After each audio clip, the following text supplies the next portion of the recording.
Debbie Romero is your host today on Transcend with Debbie and can be found on all platforms.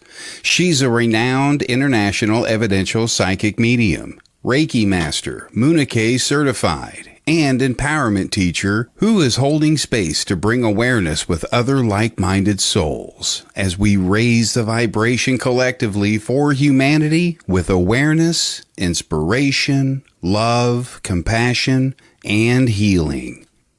Now your host, Debbie Romero.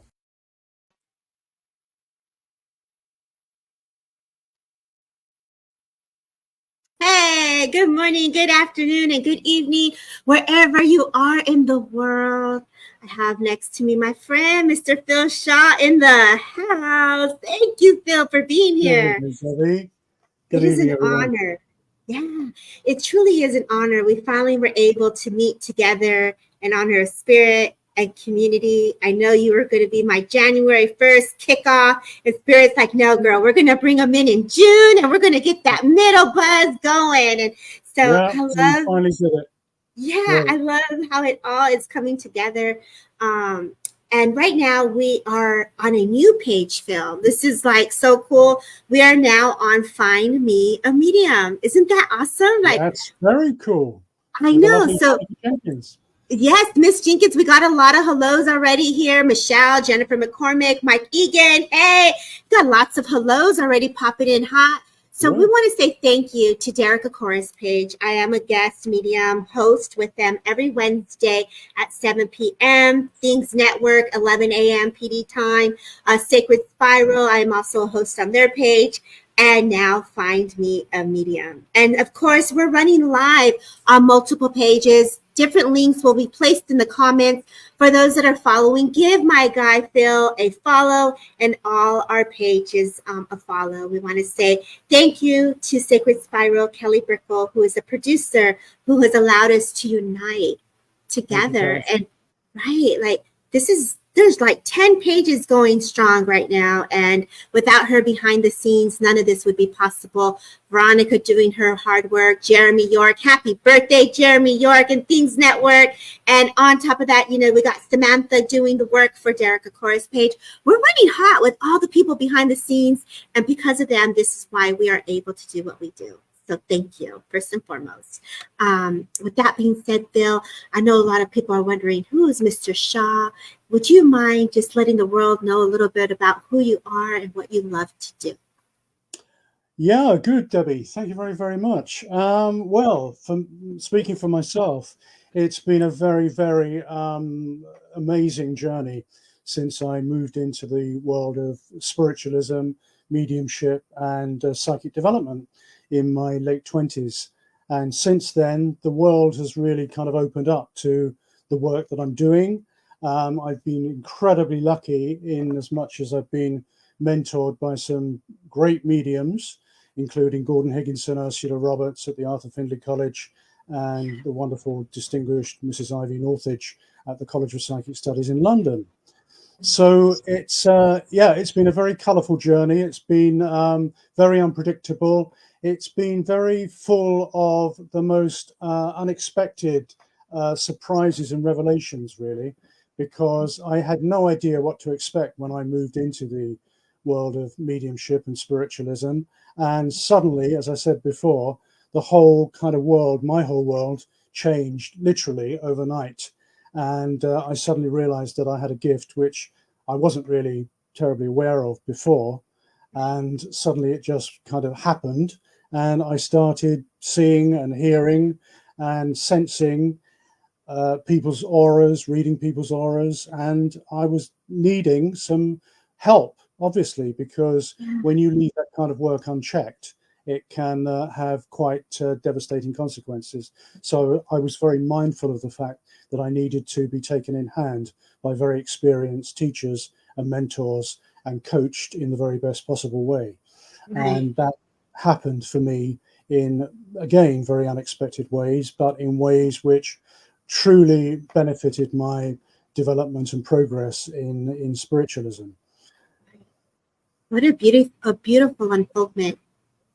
And you say your 20s and you didn't know, you were sensitive. What sparked that awareness for you? I mean, wow, Gordon Higginson's and the What teachers sparked that that awareness, Debbie, was really, it happened really when I was, when I was socializing, when I was with my friends. We were yeah, out in pubs and restaurants and whatever. And after a few glasses of wine or a few pints of beer, I would start to become, obviously, what I know now, very psychically, mediumistically open. And yes, I had no idea that that was potentially very quite dangerous and vulnerable to be vulnerable to those kind of influences when one hasn't been trained to deal with them. right, So I would start then to say to various friends, I have, your uncle, your mother, your father, whatever, here. yes, They're giving me uh-huh, a message for you, not really caring whether they believed in what I was talking about or not. I just gave them the information. And then, of yes, course, they would, be very shocked and surprised. And how do you know that? Where did you get that from? How could you possibly understand that? And I had to explain that I was starting to be aware of external, external spirit and mm-hmm, how they were communicating with me, and the fact that I felt I needed to offload this information to them. So mm-hmm. that was all taken in good part. Some of them believed it, some of them didn't believe it. And Right, then later on, I was introduced to my first teacher, Ivy Northridge, at the College of Psychic Studies. And she took me to one side after one of her demonstrations and said, "Young man, I would like you to come and sit in my circle because oh, you have obvious potential to develop as a medium. And can you yes, start?" So that sort of, she got me launched, as it were, nice, from that point. And then right, later on in my 30s, I went to the Arthur Findlay College, met with Gordon Higginson and Ursula Roberts. Ursula said, I had a trance reading with Ursula Roberts, and right, her guide at that time came through and said, "Young man, you have very pronounced potential for trance mediumship, and you need to be trained in the right way, and with perhaps my medium and with other teachers that are fully experienced in trance teaching." So right, I certainly trained with Gordon in trance and also Ursula, and then latterly Ivy, who was a trance medium anyway. And then yeah, I was mentored also by her guide, Chan, who took me aside and used to give me weekly sessions in trance coaching. So it was a huge privilege to be trained a yes, spirit guide in association with his medium. And right. that all started, and I was launched from there really onto the professional platform after nearly 6 years of training. Wow, So that's, that was my pathway into professional work. I'm And in I've been, awe. I'm in yeah, awe listening to you. I'm so sorry, Phil. Go ahead. Go ahead. and I've been attending Wimbledon Spiritualist Church for many, many years, not as a medium, obviously, but as a sort of a spectator and one who was very interested in the work. And I used to take my mum along there, and she was interested. And then, of course, to eventually work on the Wimbledon Spiritualist Church platform as a Yes. medium after graduating from Arthur Findlay and the College of Psychic Studies was a massive, massive privilege. Yeah. So that's kind of how it all kicked off, really. Wow. Congratulations on your progression and your journey as a medium and service to spirit. Indeed. And isn't it interesting, Debbie, how we look back and we see how certain events in our lives, perhaps unconnected to spiritualism, have actually shaped our mediumistic work. Oh, yes. And when Because you said, way back in the day, in my early 20s, I trained to be a professional actor and yes, subsequently worked in the theatre, film, TV. But what I didn't understand at that point was that my stagecraft training, my voice training, and the whole, process of becoming more self-aware and yes, understanding me and what made me tick was really a preparation, partly for my mediumship work many, many years ahead. right. Isn't So that I think, yeah, true? that's where spirit were guiding Right. me in the work, even at that early stage. I agree, Phil. Everything we do has taken us to the steps of being a service and how we are used in that way. And I want to go back to how you sat with Gordon and trance. And, for those who do not know Gordon Higginson and Ivy, what legacy would you like to share of both of them for us to blend the new mediumship with the traditional teachings that were given? What can you give us as students that are following the steps? I'm really out to champion the whole concept of merging the new, as we call it now, the new mediumship with traditional training. Yes. Because however one likes to present a modern approach to one's craft of mediumship, nevertheless, I believe there are certain principles and ethics that need to be respected and observed in terms of traditional training. And that's certainly what I received and many, many other people received from Gordon, from Ursula, and from Ivy. They were very hard taskmasters, but they were kind and respectful, and they got the results. Yes. Because not through intimidation or through any other form other than love and a passion and a desire for wanting the best from their students. I agree. That's the yardstick for any teacher of mediumship, to want the best from their students and have an understanding and a sensitivity as to how that ability can be produced by them. And that's a lot through building their own confidence. I'm sure you recognize, and many others do, most definitely, many young mediums who are very, very potentially gifted, but that are not able to allow themselves or choose not to allow themselves at a certain point in their development to let themselves go, to become more vulnerable, to become more open to spirit. And this is what they need, and this is what I teach at Open Platform. Thank you. I teach all my students to be aware of the fact that we as mediums are intermediaries. So it's a three-way process. There is the recipient of the message, the audience member. There is us, the medium, and there is our spirit guide or guides, our helpers, and then the communicators. So really, it's a four-way process. Mm-hmm. But the mechanics, as such, are done by ourselves and our spirit guides and helpers, because we are the two that hopefully are bringing the two factors that are bringing everything together. Right. So you're tuning to all the energies and frequencies with all the souls and connections of energies, and be able to hold that link and anchor that energy to deliver the energy of presence. Yeah, absolutely. Absolutely. And of course, Gordon was a great economist. He didn't like any waffle.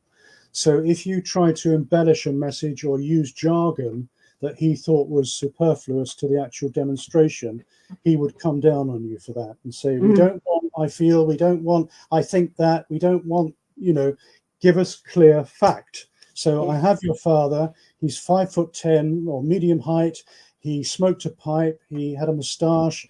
He passed with a heart attack. He lived in such and such an area. He grew up with such and such. He'd had this education. And the message he is wanting to give you is this. Da, da, da, da, da, da, da.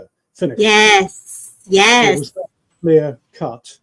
Yes. Very direct. No moving around the houses and, tying it all up. Boy, have times changed with all the memories and evidence, but I love that teaching. You could feel the structure, you could feel the energy and the directness of where it's coming from. Debbie, we're at a very interesting and demanding in a way crossroads, certainly with church services, because although we want to respect and honor the traditional form of service and mediumship, nevertheless, it's important to be able to relate to the younger generation that are coming in, that don't necessarily respond to that particular type of demonstration, as in the old school. So therefore, it's about bringing perhaps a more relaxed and flexible approach into a more traditional format and foundation, and then working from there, developing a personality of your own, really, and your mediumistic work. Right. So finding the rhythm.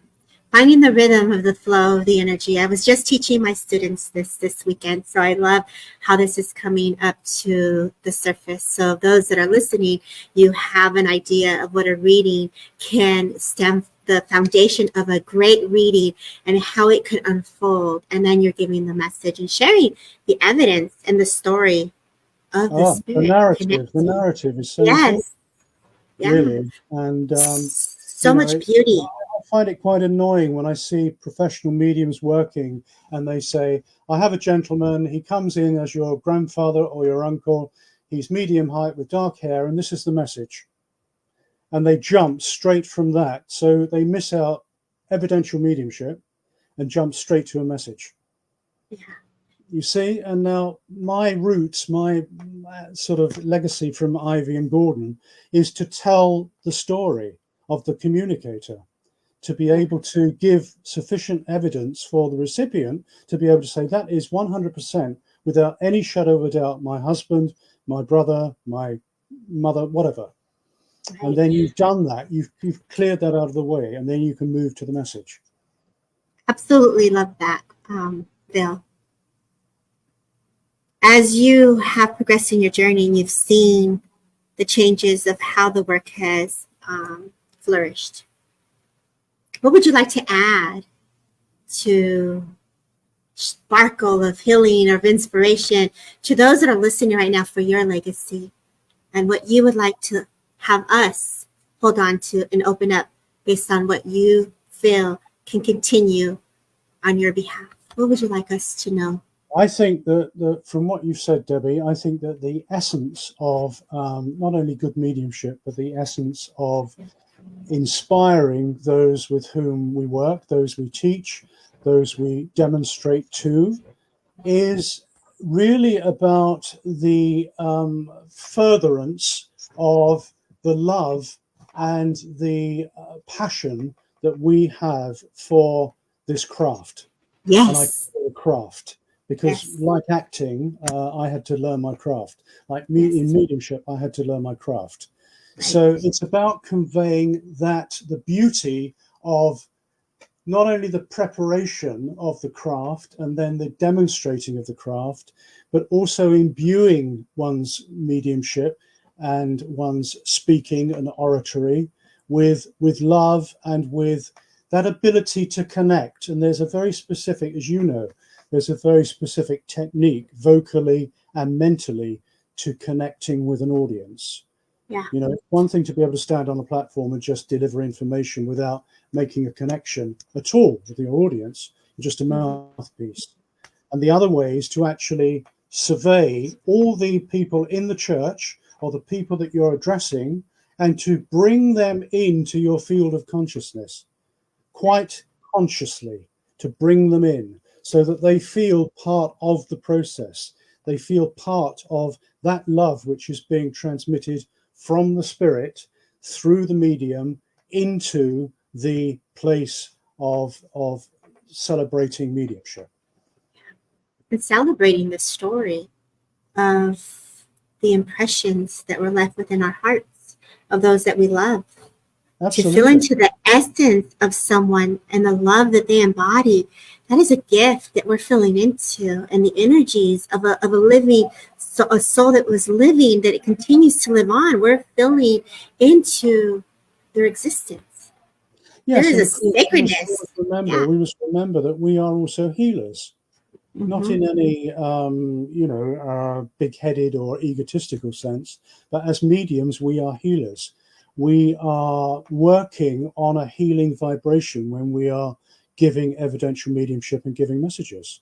Right. Because just a word or a sentence or a mood that is conveyed through the medium from the communicator, which the recipient recognizes absolutely 100% to be that particular person.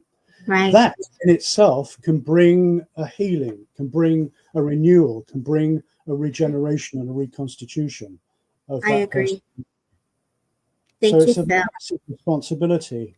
And, when I hear certain people saying, well, I did this weekend course in mediumship and now I'm writing to all the churches to try Well, you know, you and I know this is a dedication. It is part of who we are. We embody this.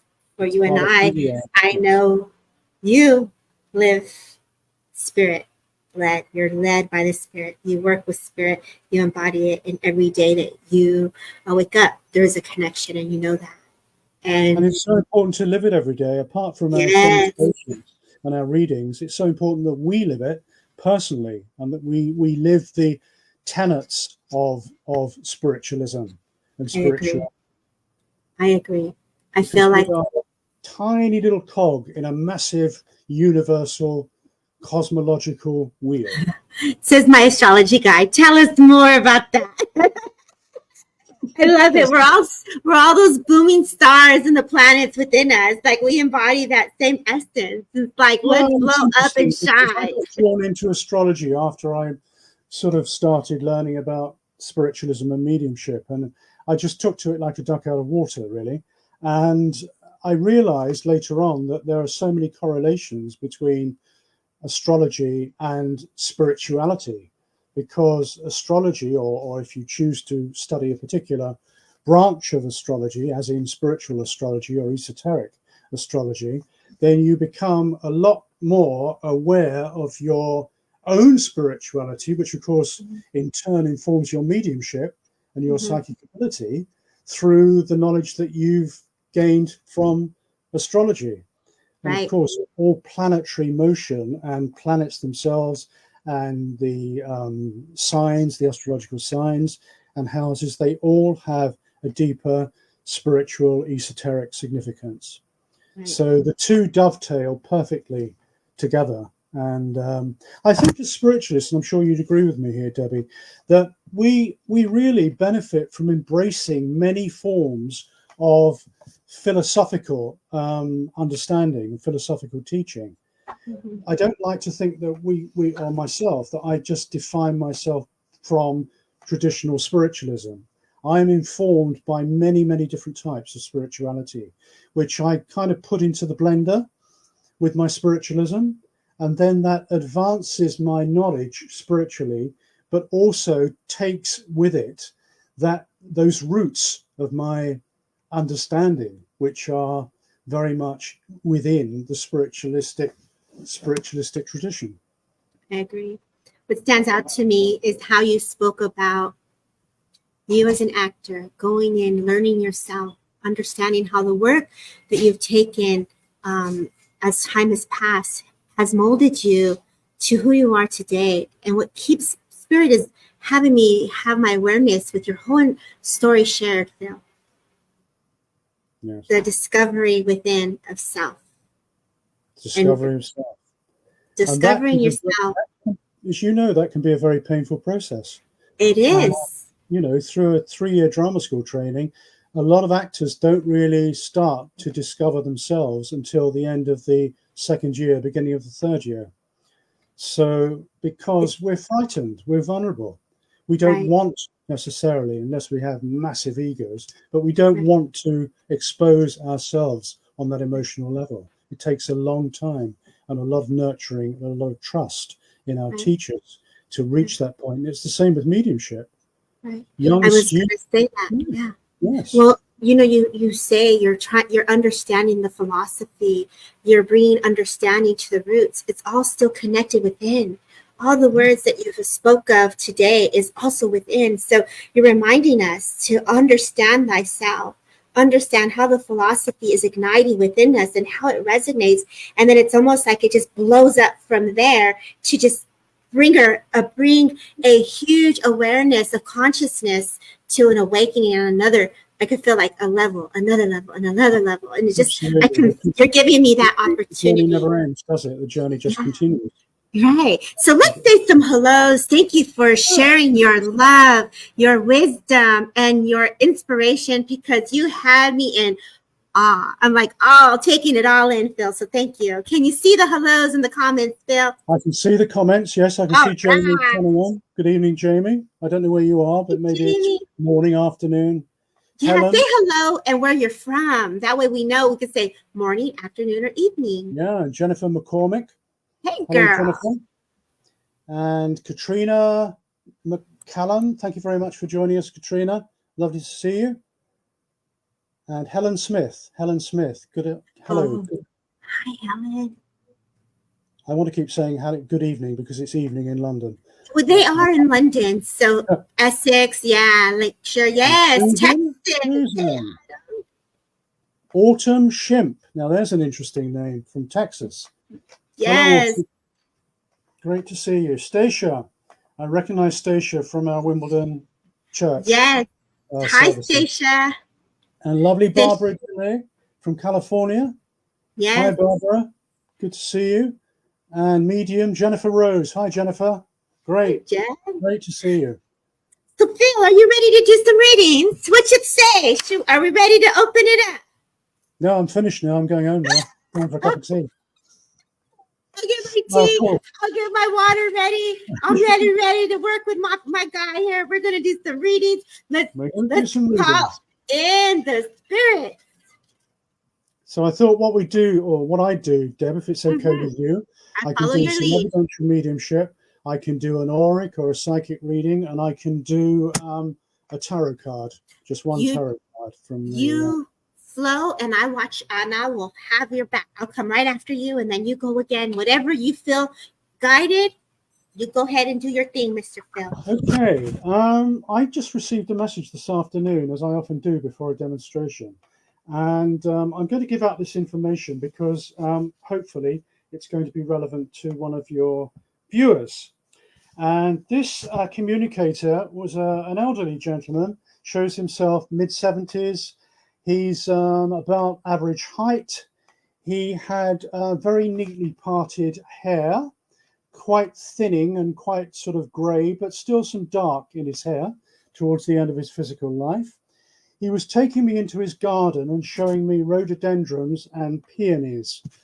He was also talking about a tree at the end of the garden where he lived, on the right-hand side at the end, that was very abundant with fruit at the appropriate time of the year, but then obviously was fruitless when the bad weather came. And that would kind of make him feel a little bit low and a little bit down, because he loved the summer. He loved to see the growing fruit, the growing flowers. He said he had a message for his niece who would be here because he wanted to get a message to his sister. So he is an uncle with a message for his niece. He said that before he passed, he had some stomach issues and that he was starting to use a cane. He used the word cane as opposed to stick, right? Because he preferred the word cane in the last months of his life. He's talking about the town of Littlehampton in Sussex in the UK. He's talking about Ronnie Barker and watching Ronnie Barker, the comedian, actor in Porridge on TV. That was a TV show. He talks about a condition of myocardiac infarction.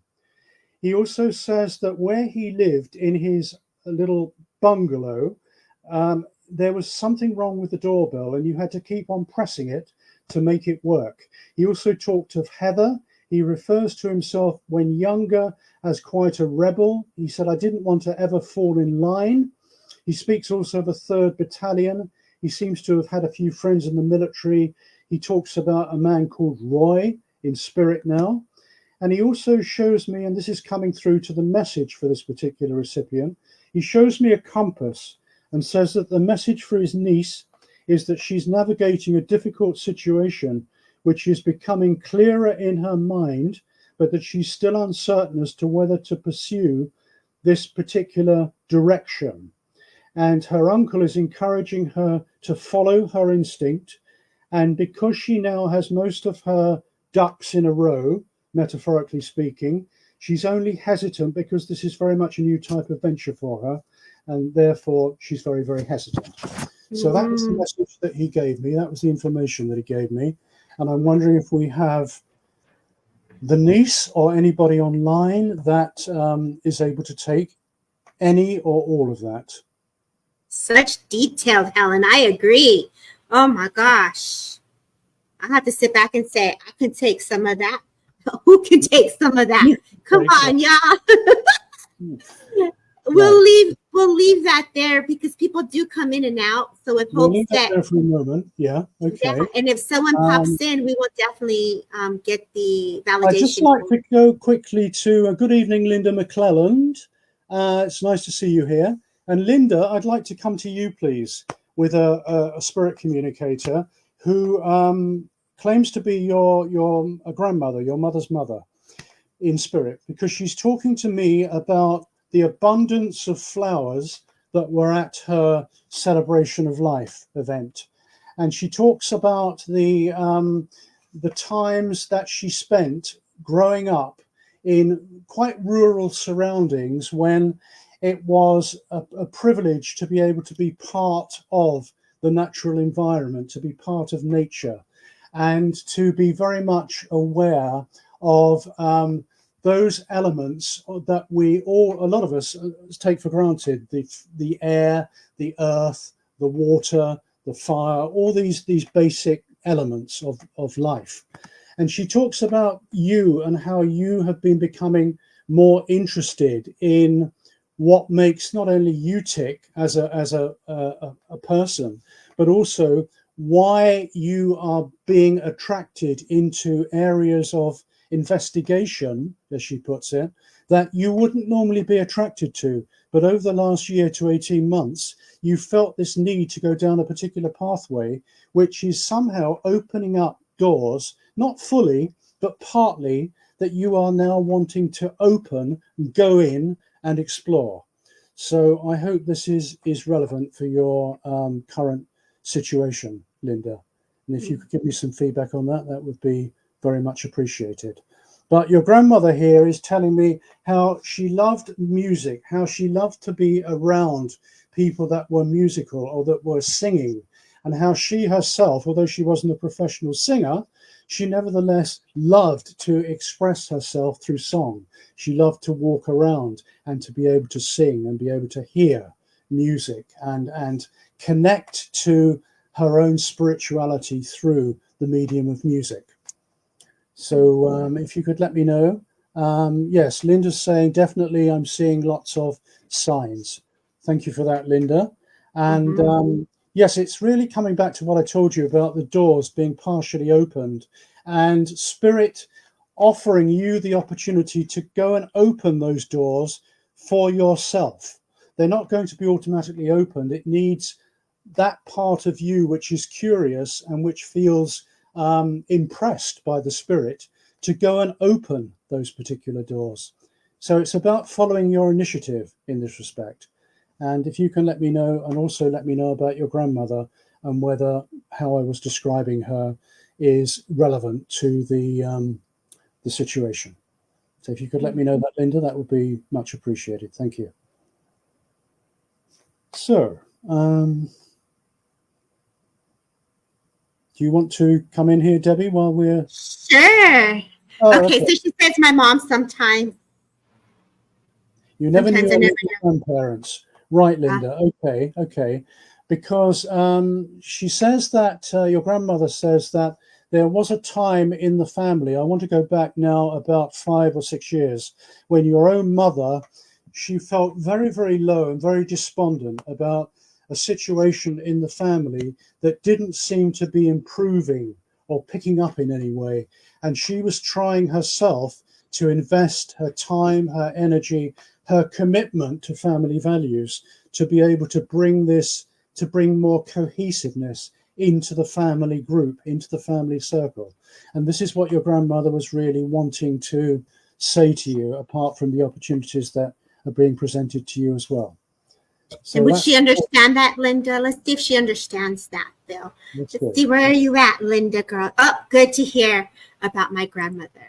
Oh, beautiful job. Okay. And if you can just confirm what I've just explained about your mother and that situation of her feeling quite low those few years ago, 5 or 6 years ago, when she was trying to pull things together. But everything seems to be coalescing now more in the family unit, and you've been helping with that as well. She says that your efforts and your energy have been very, very respected and welcomed in that way. Yes, Linda's saying that's true. She held us together. Oh, I didn't get a chance to read that. it went so quickly. They're so fast. The comments are coming in Yeah, hot. yeah. We got over 40-something people in here, Phil. Keep it going. Bit of X-ray vision. Yeah. Okay, well, Catch them. yeah, I think you're getting the message from that then, Linda. Yes, that's Yeah. making some sense to you. Yeah. Okay. But you are a great sort of linchpin in your family. And it's very important that as much as you inspire members of the family, that you don't allow them to latch onto you too much, because that's the sort of person you are, that you will allow your friends to really latch on and to pull you in when it's not always appropriate for you to be giving them the kind of advice that they really can find within themselves. So it's about you helping people to empower themselves. That's really what I'm trying to say. Right. What a beautiful reading, Phil. What a beautiful reading. She was experiencing dementia and had to leave her home and go to a safe place. Okay, fine. Thank you, Linda.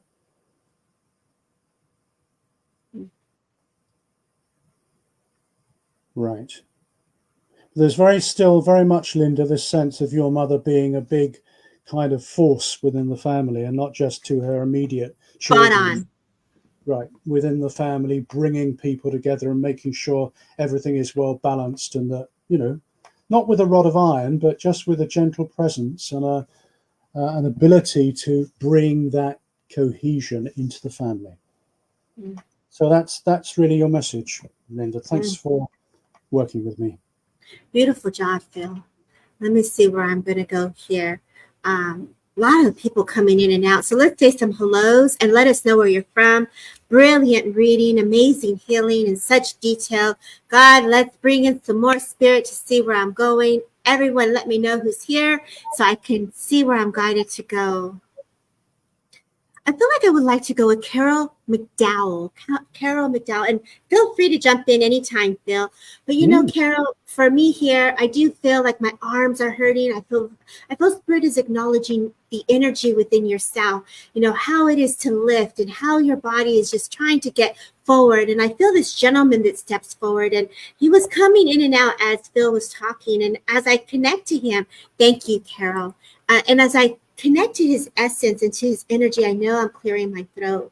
I know that there is this memory of, you know, going in and out of consciousness where I'm feeling like I can see you, but I also know that you were there. And I feel that that's significant. If you would understand what this gentleman, who feels very much like a father, Carol, is who I'm connecting, who is acknowledging you and your well-being at this moment of your energy and how you're feeling, if you would understand this. And I'm just going to wait for the yeses and nos. I know he's taking me to his chest, and I know that there's some things going on as I feel like I'm, you know, like I just felt fine, and all of a sudden it was almost like my chest has some aches or some discomfort, tightness within the chest. I feel here is the sense that he impresses upon me. Carol, if you would understand this. I know that he was very active. I know that he liked to work with his hands, because all of a sudden my hands here, I feel like I'm working. I'm in the yard. I feel like I'm in the heat. I feel like I'm sweating is the sense that he gives me. And I feel I can understand this. Dad passed you here. Oh, God bless you. I'm so sorry. And wasn't with him.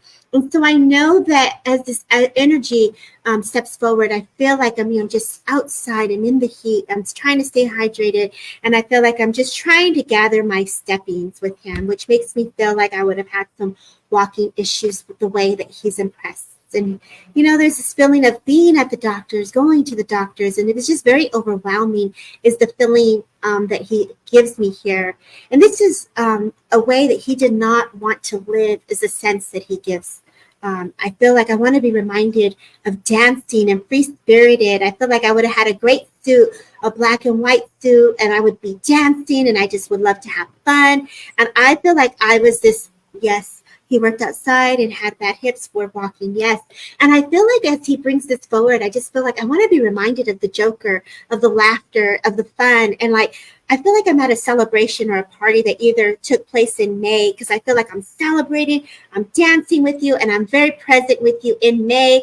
And I feel like I am the joy of the party is the sense that he gives me.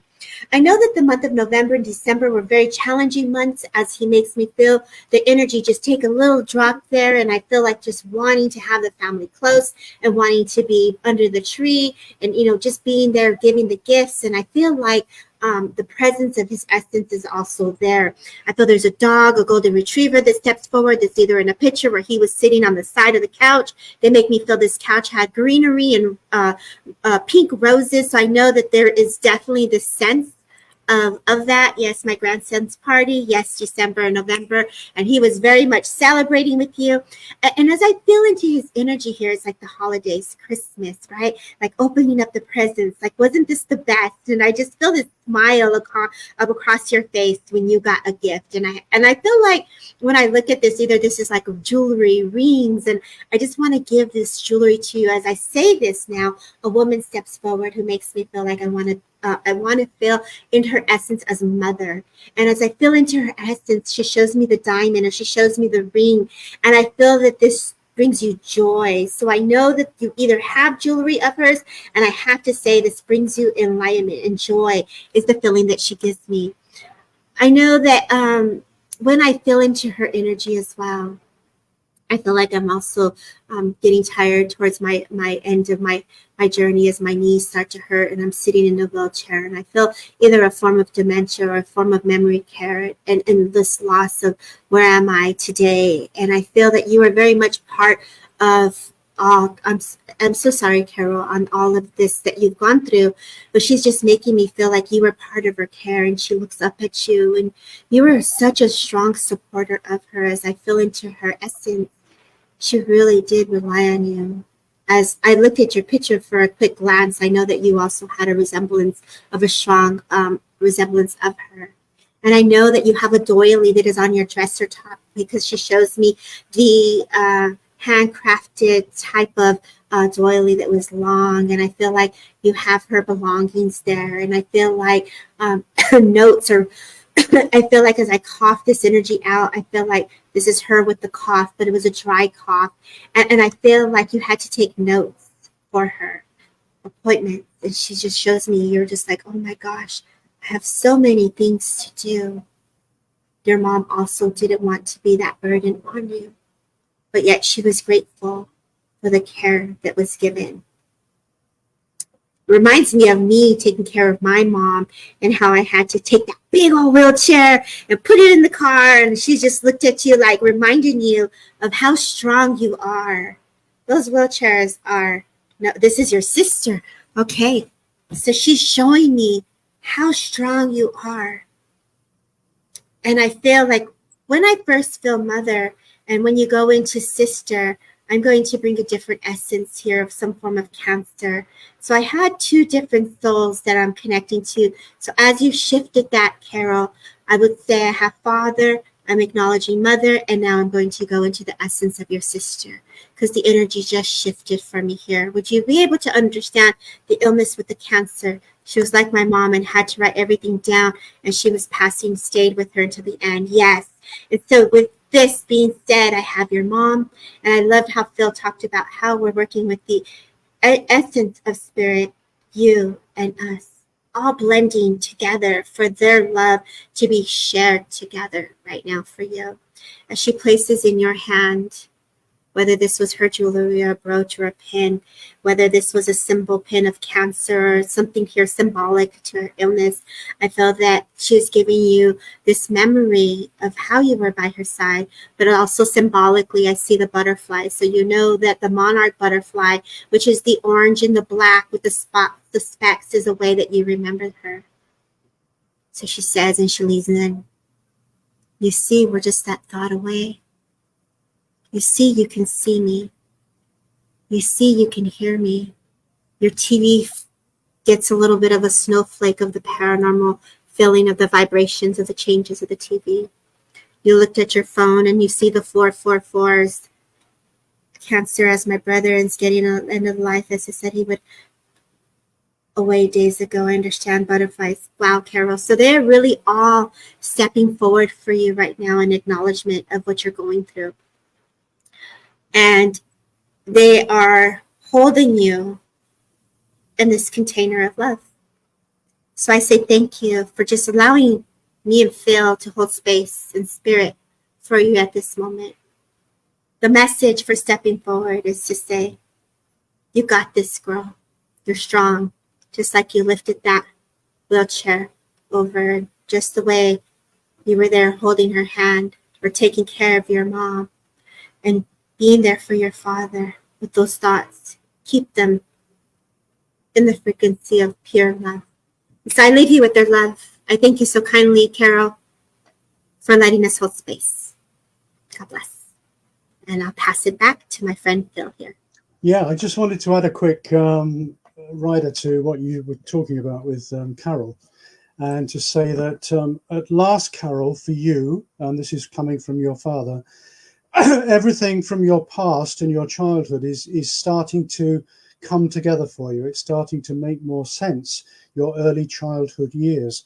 And you've been trying to put that either into some form of writing or some form of journaling to help you understand how you were, what you were thinking, why you were thinking it, and so on. And this, you've sort of been very periodic about writing about your experiences, but now you feel there's a greater need to really sit down and really chronicle those early years and how you were affected by your growing up and the extraordinary experiences that you had, which you couldn't account for when you were young, but which made a lasting impression on you and a very, very big impact on your life.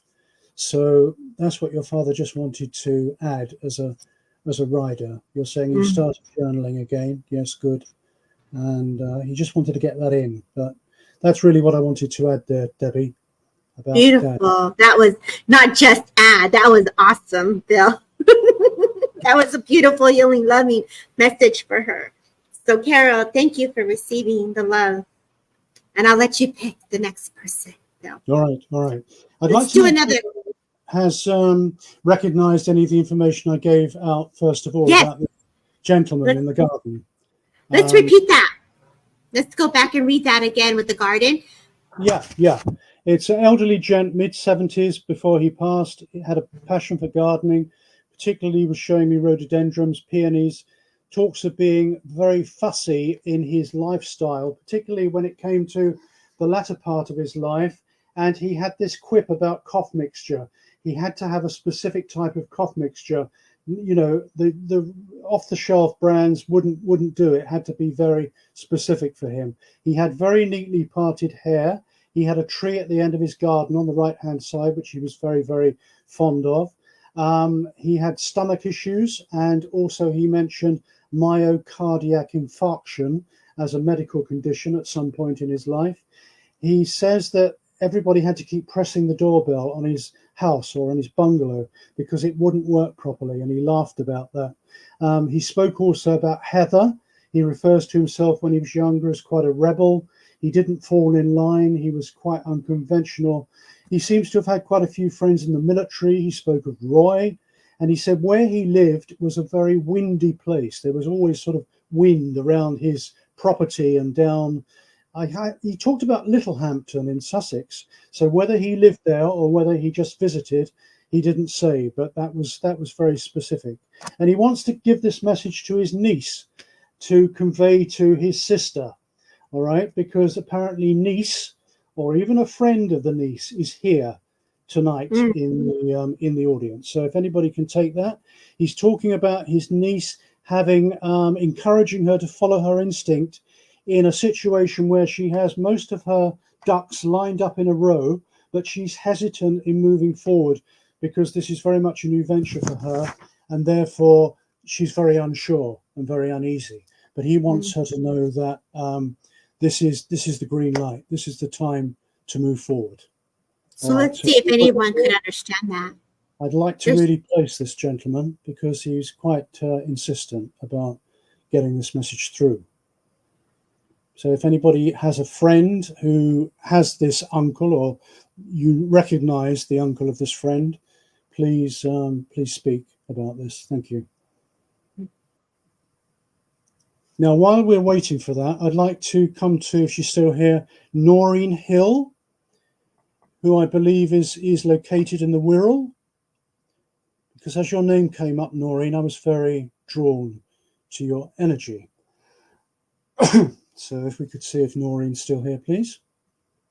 Noreen Hill, love, are you still here? Let's do a roll call. Everyone, let's see who's here. Roll Linda call. Ah, she's still here. Yeah, thanks, Noreen. Linda McCallan, excuse me a moment, is saying she can understand and feel it could be Uncle Huey. Oh, and you did read for her earlier, did you I not? read for you earlier, Linda. So if you don't mind, if I can just read for Noreen, and then we can backtrack to if it is your uncle, we can do that after I've spoken to Noreen. So good evening, Noreen.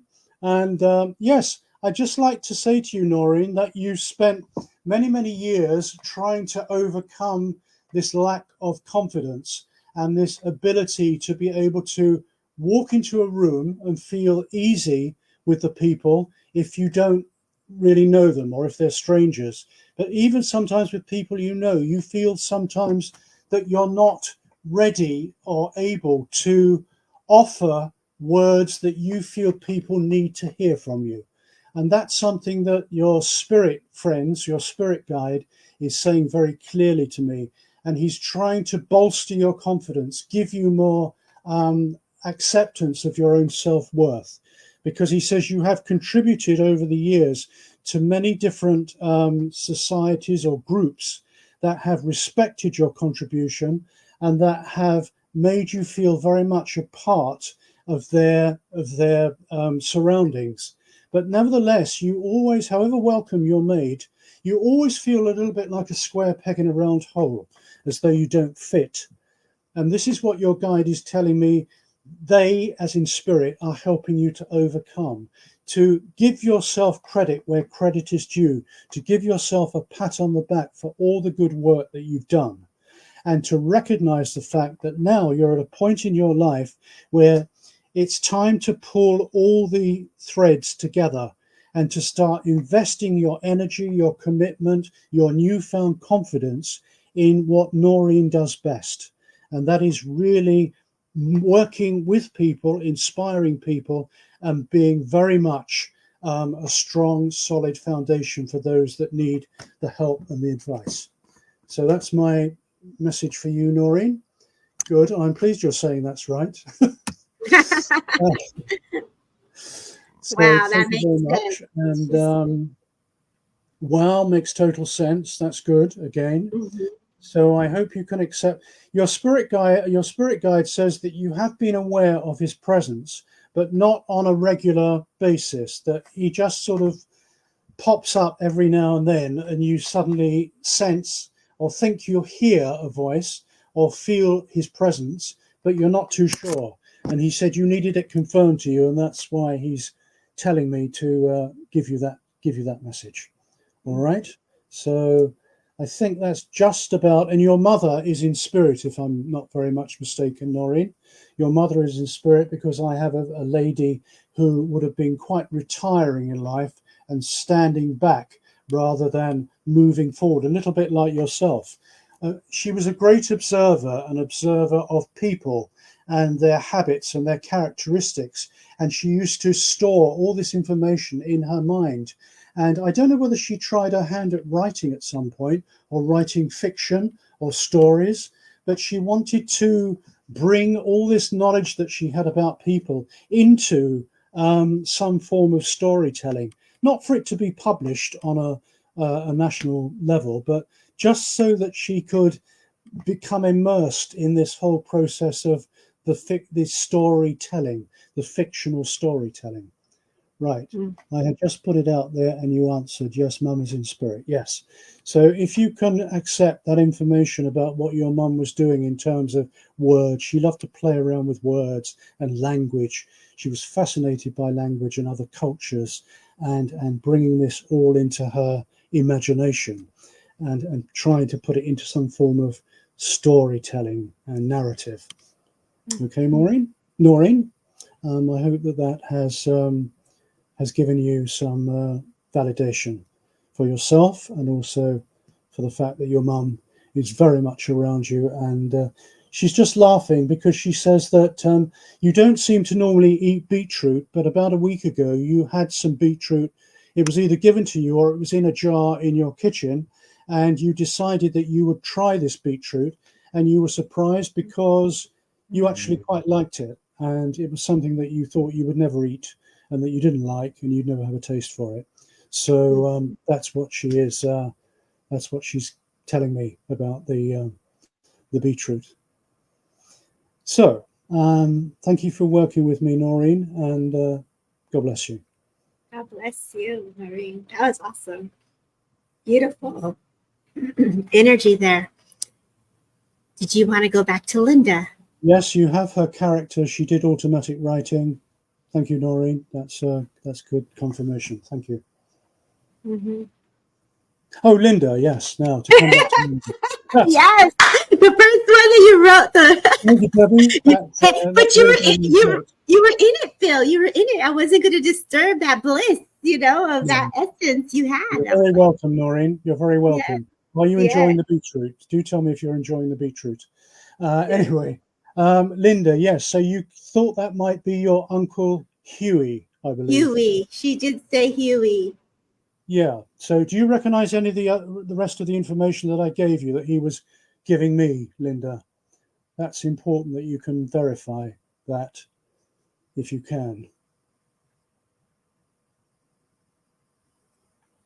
Hope Linda's still with us.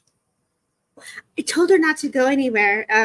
I hope she didn't go. So let's see. Roll call. Who's still here? Where are you from? Maybe she's having a cup of tea or a swifter.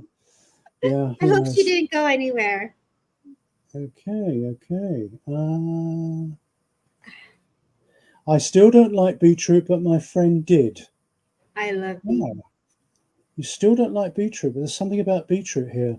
But your friend did. Oh, so are you saying, Noreen, that your friend hadn't previously liked beetroot, but that she suddenly tasted it and then she did like it? Is that right? Because if that's right, that's what your mum was referring to. Ah, Linda, you're still here. Great. Yes. Can you take any of the other information from this gentleman who calls himself the uncle? Yeah, okay, Linda. And Noreen says yes to you for your last. Oh, yes, it was about your friend liking beetroot who didn't used to like it. Okay, that's what Mum wanted to get across. Linda, my Uncle Huey was very regimental, yes. So he told me about that. He told me about the 3rd Battalion.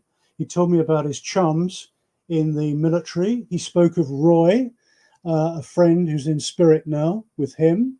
Noreen saying yes to the friend liking beetroot now. Yeah, yes. Thank you. So Linda, the bungalow. Yes, he talked of the bungalow at where? Annie's Land. Is that a place? Annie's Land. Mm-hmm. I've never heard of it. Where is that, Linda? Where is Annie's Land?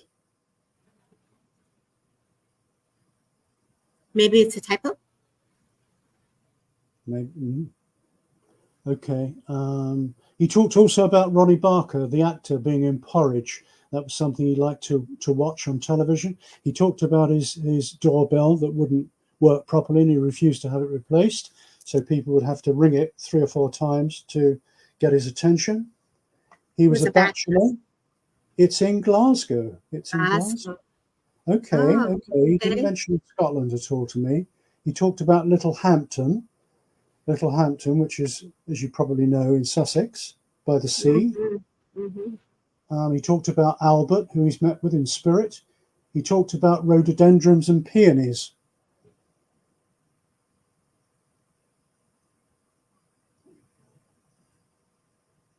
He was a bachelor. Well, that figures because he didn't mention a wife or any other people living with him.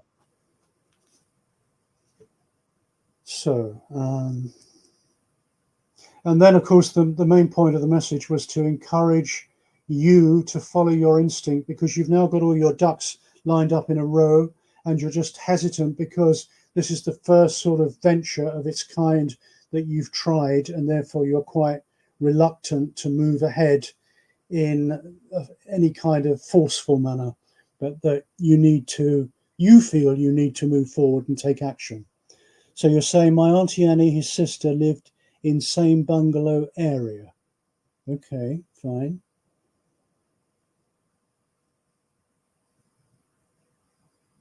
Are the rhododendrons and peonies familiar to you, Linda? and the tree that he talked about at the end of his garden on the right-hand side.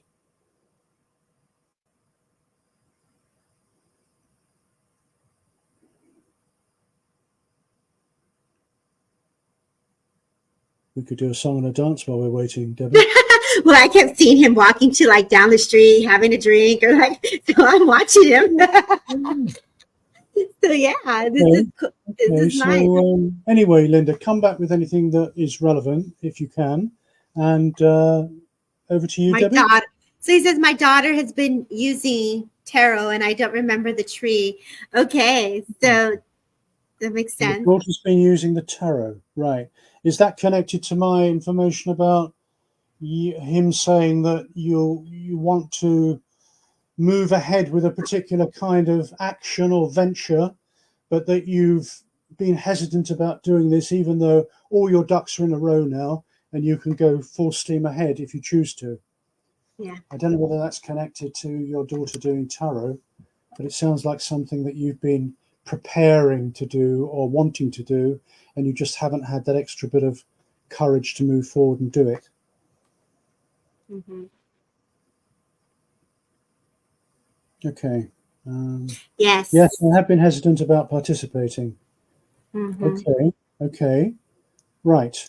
Well, as long as it's making some sort of sense to you. Oh, Noreen's saying, what's Noreen saying? It went instantly, that message. Noreen said it was a crossover for me.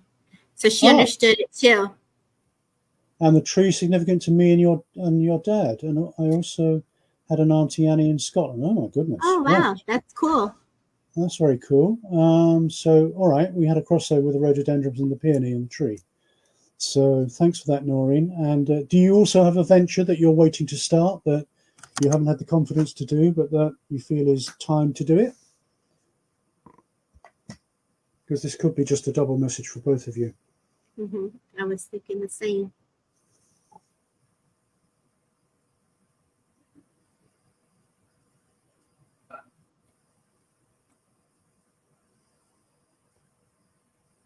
Right.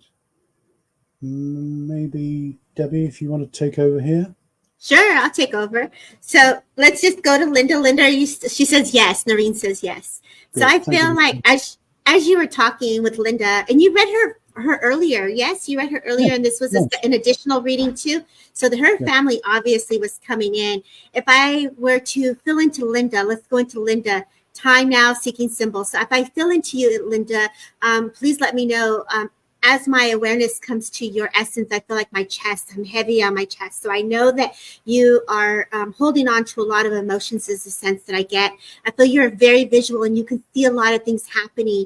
And so Spirit is asking you to step out of the energies and take time for self. They're asking for you to bring yourself to pause, whether this is a meditation or whether this is a way to acknowledge what next steps to take for thyself. I feel whether this is going to be with work, I feel like this is Spirit just saying, and I have a gentleman here who feels very much like a father who is giving me this information, if you would understand this as well.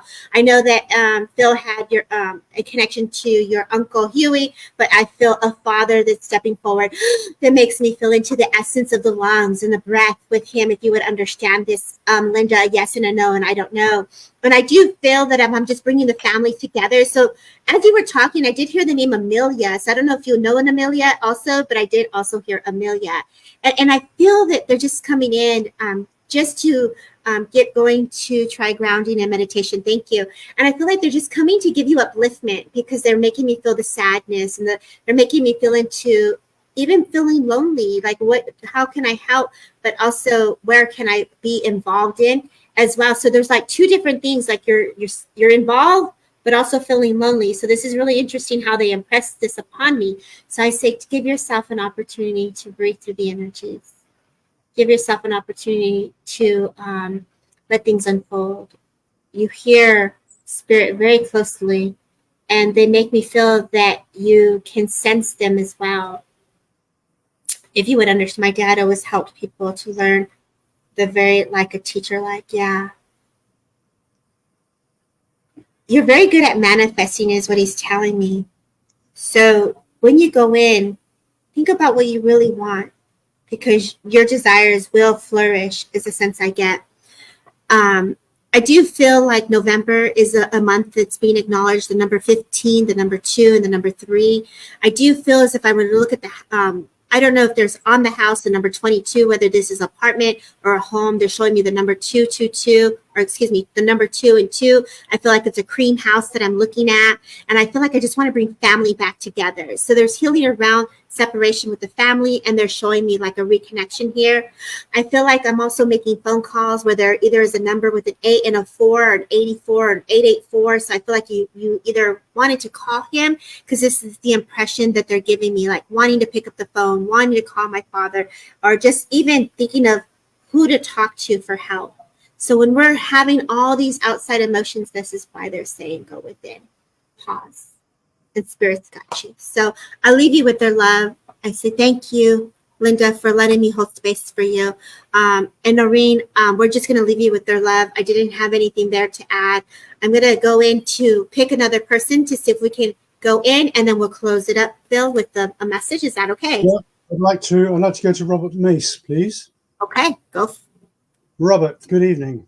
I see you were asking if possible for a message, so here we are. Now, I've got a very strong sense of your grandfather, your father's father, in spirit, who says he doesn't make a habit of coming through to give this kind of communication, and wouldn't have had a great deal of time for this when he was in the earth body. But nevertheless, he says he feels he has to come and to congratulate you on championing yourself against very difficult odds which presented themselves to you particularly in the last 2.5 to 3 years, because he said that's been very much an uphill struggle for you, both physically, emotionally, and mentally. And he wants to congratulate you on coming out. He said you haven't completely come out of the other side completely yet, but you are emerging again into the light of your own self-understanding and awareness. He's also congratulating you on standing up for yourself, being, he says, the man that you were meant to be, and finally owning your own self, your own integrity, and your own self-worth. He shows me mountains, and he talks about your journey being very much one of having to climb mountains, metaphorically speaking. He also talks about you feeling very much in the wilderness many times in your life, when you felt you had nobody to call on, nobody to help you. And you managed then to pick yourself up from your grassroots and really stand tall again and get on with the job in hand. That's what he says you've always done, got on. Let's see if he's still here. Let's see if he can understand this. I don't see him commenting. Robert, are you still here, Robert? Oh, yeah, very true. There we go. He understood it. Yeah, that's good, Robert. I hope you can understand all that. He's also giving me the dates of January the 24th as a birthday. He's also talking about April the 18th for a passing. He's also talking about the symbol, showing me the symbol of brothers in arms. So whether that was a familiar slogan to you and your friends in some kind of organization at one point in your life, but it's like symbolic of this particular place or society, brothers in arms. And while he talks about that, a young man came in very, very quickly, very eager to make his presence known to you, and said he was either a best friend of yours when you were young, in your sort of late 20s, early 30s, or you were becoming very, very good friends, and suddenly he passed. And he said it was very much a case of too little, too soon. That's how he explained it to me. But wishes to be remembered to you, and says he appreciated the times that you shared together and how much of an inspiration you were to him, and how you were able to lift him up without you knowing you were doing that, but to give him that extra fortification and that extra confidence that he needed. And he said, unfortunately, I didn't have the stamina or the wherewithal to withstand the trials and tribulations of everyday physical life. And that's important. But he said, you helped me through that period very much, which is helping me now in my spiritual progression. So that's your message, Robert. And I hope you can understand that. What a beautiful evening having you here with us. Thank you. Yeah. Beautiful messages, Phil, and thank you for being a guest on Transcend with Debbie, on Things Network, Sacred Spiral, Derek Akora's page, and Find Me a Medium. It's been absolute. Yeah, the energy was just marvelous. I could feel the bliss of all the messages and healing. And I just want to say thank you for being a service to spirit and the community and the journey that you have shared with many. We appreciate you. Thank you, Phil. Would you like me to do a closing prayer? Please do. Thank you. I'm very fond of this Native American Indian blessing, which I often do at my Wimbledon Spiritualist Church services. Teach me how to trust my heart, my mind, my intuition, my inner knowing, the senses of my body, the blessings of my spirit. Teach me to trust these things so that I may enter my sacred space and love beyond my fear, and thus walk in balance with the passing of each glorious sun. Beautiful. Thank you, everyone, for tuning in. We will be back Wednesday at 11 a.m. PD time, 7 p.m. UK, and come back at 1 o'clock where you can see my girl, Kelly Brickle, on Psychic Hour. You guys have a beautiful rest of your evening wherever you are in the world. Thank you, Phil, for the beautiful blessing prayer. Thank you. Thank you, everyone. Take care. Good night. Bye-bye.